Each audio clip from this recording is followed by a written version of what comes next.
and welcome football fans to a rain-soaked week 2 of the high school football season.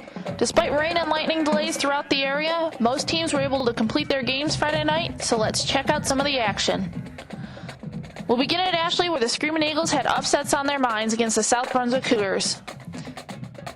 Having already fumbled on its opening drive, South Brunswick quarterback Jonathan Marvin goes to the air on 3rd and long, but overthrows Dakota Lynch, and Ashley's Patrick Hayes is there for the interception. That gave the Screaming Eagles their second takeaway of the first quarter. Despite the wet conditions, Zach Finnegan is able to settle in and deliver a strike to fellow senior Jordan Brecky, who eludes Cameron Scott and scampers his way onto a 53-yard touchdown and an early lead.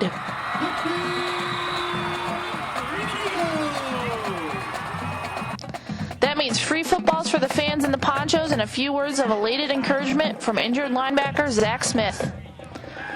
For the Cougars, even when things went well, they went bad on Friday night. Here, a 65-yard pass play from Marvin to Scott appears to set them up for a 1st and goal. But back upfield, South Brunswick is hit with a personal foul and the play is negated.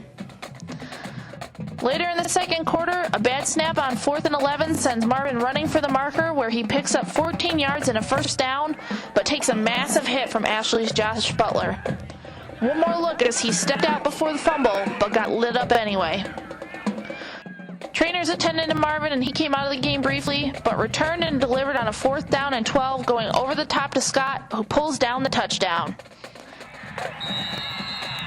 But the bad fortunes continue for South Brunswick as it fails to convert the extra point and eventually fell 28-14 to the now 1-1 Screamin' Eagles. They gave first-year head coach Jason Tyndall his first win in his home debut. Finnegan finished with 206 yards through the air and 3 touchdowns and ran in a 4th. Over at Allegiant Stadium, where New Hanover looked to stay unbeaten against Scotland County. In a game dominated by rain and lightning delays, the Wildcats got on the board first, set up by a 64-yard run by senior Tevin Mishu. That got New Hanover down to the 11, and the line continued to do its work. 3 plays later, Mishu finishes what he started with a 2-yard plunge.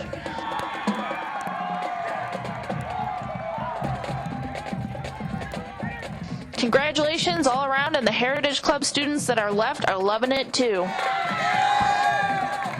Head coach Kevin Motzinger was keeping his players up after the early lead, and they were quick to respond.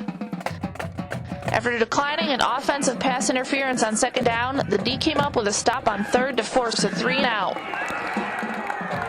On the ensuing possession, it appears as if the Cats are going 3-and-out as well, as Jameel James drops the ball in his hands.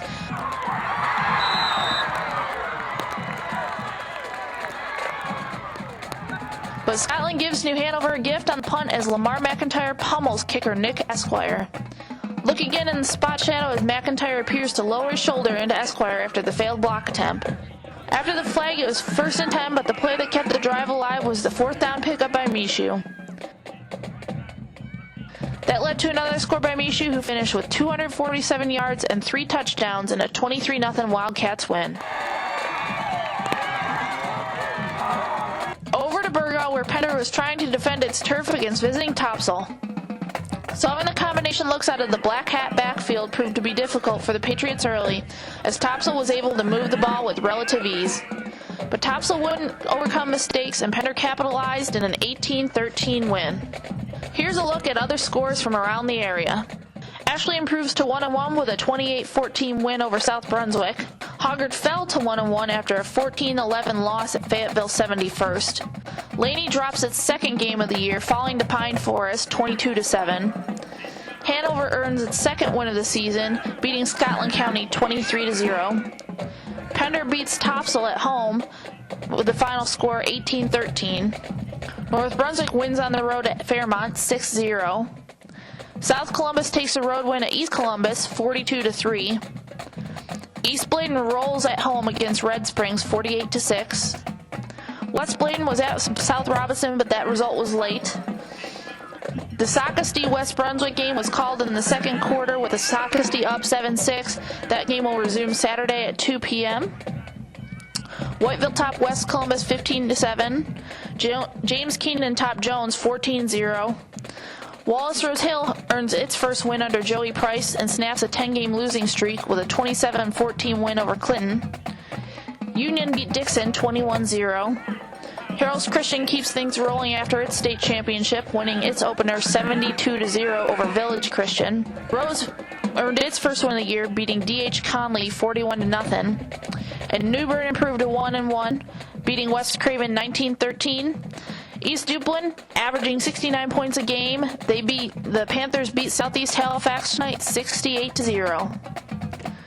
Well, that'll do it for us. Be sure to check out Friday Night Varsity Preview on Wednesday when we will break down all the Week 3 matchups. But for this week, this has been Rachel George for Friday Night Varsity Flashback.